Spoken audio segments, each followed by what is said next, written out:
आज प्रेस वार्ता का आयोजन किया है और किस संबंध में आयोजित की गई? नमस्कार, मैं सी आशीष यादव, प्रदेश सचिव, राजस्थान प्रदेश कांग्रेस कमेटी। अभी प्रेस वार्ता करने का मकसद ये है कि अभी लगातार यहाँ मजदूरों के साथ हादसे हो रहे हैं, राजस्थान के अंदर भी और बराबर में लगता हुआ बॉर्डर के ऊपर धारोड़ा में भी। और अभी 9 लोग भिवाड़ी के अंदर, खुसकड़ा के अंदर 9 लोग गुजर गए। और अभी परसों रात को, कल सुबह 7 आदमी धारड़ा के अंदर भी, जो भिवाड़ी के अंदर अस्पताल में लेके आए थे, वो गुजर गए। अभी दोनों जगह बीजेपी की सरकार है, सेंटर में बीजेपी की सरकार है, और ये हादसे लगातार हो रहे हैं, कोई जांच नहीं हो रही है। जैसे अब राजस्थान की बात करें तो राजस्थान के अंदर 1 महीना करीबन उस घटना को हो गया है, अभी तक कोई जांच आगे नहीं बढ़ रही। लोगों ने आंदोलन कर लिए, लोगों की बात नहीं सुनी जा रही, गरीब लोगों को। और अब तक आप देखोगे तो 3 लाख रुपए मुआवजा उन्होंने अब तक गरीब लोगों को, जो घटना में मृत हुए, उनको 3 लाख रुपए उन्होंने दिए हैं। क्या एक गरीब आदमी की जान की कीमत 3 लाख रुपए होगी क्या? ये उद्योगपतियों की सरकार है, ऊपर अदानी अंबानी से पैसा, उन्होंने एजेंसी खोल रखी है बीजेपी ने कि ऊपर हम अदानी अंबानी से लेंगे, आप नीचे लो, ऐसा। और ये खर्ची पर्ची की सरकार चल रही है बिल्कुल। यहां क्या कोई बड़ा मंत्री आया यहां पर? क्या उद्योग मंत्री यहां थे? नहीं आए। और आज जांच का क्या है? एक शब्द निकलते हैं उनके मुंह से। क्या मुख्यमंत्री के मुंह से एक शब्द निकला? क्या उद्योग मंत्री के मुंह से एक शब्द निकला? एमपी कहां पर है? भूपेंद्र यादव, जो कि केंद्रीय मंत्री हैं, एनवायरमेंट मिनिस्टर हैं, एनवायरमेंट खराब करने के अलावा उनके पास कोई काम नहीं बचा है। यहां से सिर्फ राजस्थान की जनता को गुमराह करके, इनको बेवकूफ बना के और लोगों को परेशान करके और लोगों की लाशों का मजाक बना के ये अपनी सरकार चला रहे हैं। तो क्या राजस्थान ऐसे चलेगा? आप कांग्रेस के कार्यकर्ता हैं, तो विपक्ष ने जन आंदोलन की अगुवाई क्यों नहीं की? जब 7 लोग तो ऑन द स्पॉट खत्म हो गए थे, उसके बाद 2 लोगों का उपचार के दौरान डेड बॉडी उनकी हुई, कैजुअलिटी हुई।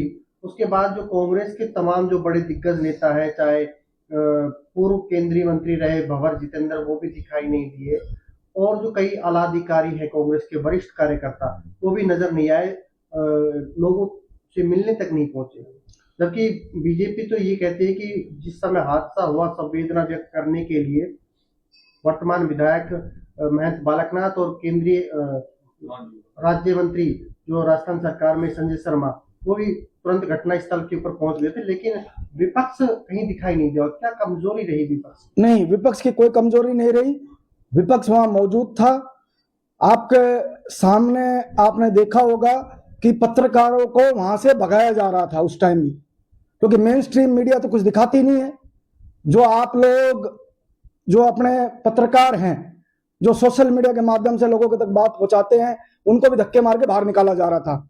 और कांग्रेस ने ज्ञापन भी दिया, तहसीलदार को भी दिया, एसडीएम को भी दिया। और मैं आपको बताना चाहूंगा, 3 लाख रुपए दिए गए हैं वहां पर।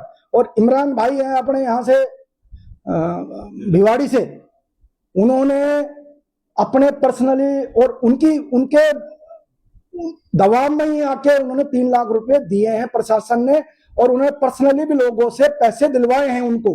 तो आपको क्या लगता है, अभी तक जो कंपनी के जो मालिक थे, जिनके नाम प्लॉट था, रिकोना अलॉटमेंट कर रखा था, उनकी गिरफ्तारी अभी तक नहीं हुई है? बड़े अधिकारियों के ऊपर किसी के ऊपर गाज नहीं गिरी, खाली डीएसटी को भंग कर दिया गया। उसके अलावा ना रिको के ऊपर, ना पोल्यूशन कंट्रोल के ऊपर, ना फायर के ऊपर, क्योंकि तमाम ऐसी इंडस्ट्रीज के अंदर ऐसी कंपनियां जिनके पास में फायर एनओसी नहीं है, पोल्यूशन के सर्टिफिकेट नहीं है, अवैध रूप से संचालित है, आज तक उनके ऊपर कार्रवाई क्यों नहीं हो रही? देखो ऐसा है कि सरकार आपकी भी रही थी। देखो ऐसा है, मैं आपको बता दूं क्लियर कि फैक्ट्री जो मालिक है प्लॉट का, हो सकता है वो बाहर रहता हो, कुछ भी हो उसका, वो तो जांच का विषय हो गया।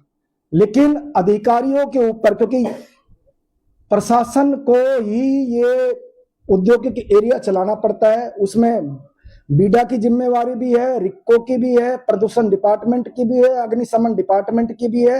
ये लोग कहाँ थे? प्रदूषण डिपार्टमेंट को मंथली लेने के लिए तो उनको सारी कमियां दिख रही है, लेकिन जब ये अवैध फैक्ट्री चल रही है तो क्या इनकी नजर में नहीं थी वो अभी इतने सालों से? और ये यही कंपनी 1.5 साल पहले उसमें 2 लोग एक्सपायर हुए और तहसीलदार और एसडीएम ने फैक्ट्री बंद करके आए पहले, जब इनके यहां अवैध पटाखा सामग्री मिली गई थी। उसके 7 दिन में धमाका होता है और ये लोग चुप हैं। और इनको तमगा दो भाई साहब, इनको तहसीलदार को बनाओ आईआरएस, एसडीएम को बनाओ आईएएस, और ये राजस्थान का ये उद्धार करेंगे। अब जनता को अब सोचना है कि क्या ऐसे अधिकारी चाहिए हमें, ऐसी सरकार चाहिए? आपको क्या लगता है, जिस समय 2024 में जब हादसा हुआ था अवैध रूप से पटाखा बनाने वाली फैक्ट्री के अंदर, उसके बाद एफआईआर हुई थी और एफआईआर दर्ज होने के बाद में कुछ दिनों के बाद में उसमें एफआईआर भी लग गई थी, तो एफआईआर लगाना, क्लीन चिट देना, तो क्या मंशा है? कहीं ना कहीं पुलिस की मंशा क्या है? मैंने आपको अभी बता भी दिया है कि उद्योगपति की सरकार है, इनको सिर्फ अपना घर भरना, इनका पैसा मिले। मैं तो ये कहूंगा कि जनता को जागरूक होना पड़ेगा, इन अधिकारियों की एक एक जांच कराओ। यहां भिवाड़ी जो है, इन्होंने राजस्थान का सबसे ज्यादा राजस्व देने वाला जगह है ये। यहाँ का 25-30% पूरे राजस्थान का राजस्व यहां से जा रहा है। और यहाँ की पोस्टिंग्स एक तरीके से आप ये लगाओ कि इनको सिर्फ अपने घर भरने के लिए यहाँ लोग आ रहे हैं, इनको जनता से कोई लेना देना नहीं है। मजदूर मरो, आम आदमी मरो, यहाँ कोई योजनाएं नहीं, कुछ नहीं है। अभी आपने थोड़ी देर पहले जिक्र किया था वसूली का, तो क्या लगता है कितने हजार करोड़ रुपए की कौन कौन डिपार्टमेंट में वसूली हो रही है? प्रदूषण डिपार्टमेंट, क्या एक भी कंपनियां नॉर्म्स पूरी कर रही हैं?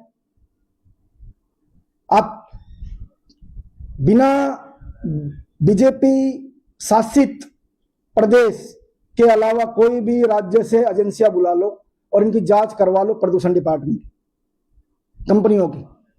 क्या एक भी कंपनी नॉर्म्स पूरा करती हैं क्या? और अगर प्रदूषण ना होता तो क्या ये धारड़ा भिवाड़ी का पानी का मुद्दा बनता आज तक? सर, सरकार आपकी भी रही है, हर 5 साल में यहाँ चेहरा बदलता रहता है। राजस्थान में सरकारें की अदला बदली होती है, 5 साल बीजेपी, 5 साल कांग्रेस का ये ट्रेंड चल रहा है, तो उस समय जांच क्यों नहीं करा पाती कांग्रेस पार्टी?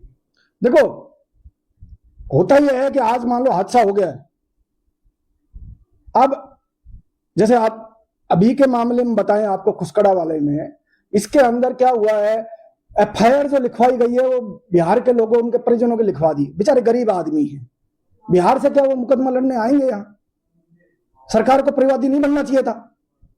अब निकले एफआईआर, वो जो 8,000, 9,000, 10,000 रुपए कमाने वाला आदमी, उनका गरीब, उनका घर में हो सकता है बड़े बुजुर्ग हों, वो क्या अलवर के या तिजारा के कोर्टों में धक्के खाएंगे क्या? वो तारीखों में नहीं आ पाएंगे और ये केस खत्म हो जाएगा।